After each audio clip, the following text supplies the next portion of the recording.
അവയവ കച്ചവടത്തിനായി വ്യാജരേഖ ചമച്ച കേസിൽ മുഖ്യമന്ത്രി നജീബിന്റെ സ്വത്തുക്കളിലേക്ക് അന്വേഷണം. ചെറിയ കാലം കൊണ്ട് വൻ തുക സമ്പാദിച്ചതാണ് കണ്ടെത്തൽ. അവയവ കച്ചവടത്തോടെ ലഭിച്ച പണം ഉപയോഗിച്ച് സ്ഥലങ്ങൾ വാങ്ങിക്കൂട്ടിയെന്നും വിവരമുണ്ട്.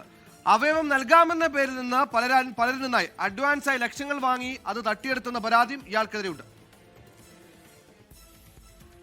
നജീബിനെ കേന്ദ്രീകരിച്ചാണ് അന്വേഷണം മുന്നോട്ടു പോകുന്നത്. ഇയാളുടെ സ്വത്തുക്കൾ, ബാങ്ക് അക്കൗണ്ട്, വിദേശബന്ധം എന്നിവയുടെ വിവരങ്ങൾ പോലീസ് ശേഖരിച്ചു വരികയാണ്.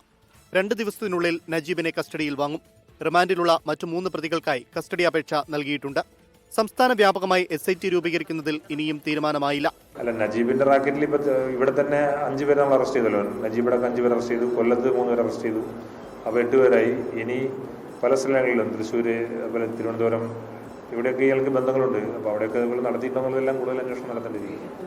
അവയവ വാഗ്ദാനം ചെയ്ത് പലരിൽ നിന്നായി നജീബ് ലക്ഷങ്ങൾ തട്ടിയിട്ടുണ്ട്. 2 മുതൽ 5 ലക്ഷം വരെയാണ് വാങ്ങിയത്. നജീബിന്റെ ഇടപാടുകളുടെ ഡയറി കേന്ദ്രീകരിച്ചാണ് പരിശോധന. വിദേശത്തുള്ള ബന്ധുവിനെ കേന്ദ്രീകരിച്ചും അന്വേഷണം ആരംഭിച്ചിട്ടുണ്ട്. 24 കൊച്ചി.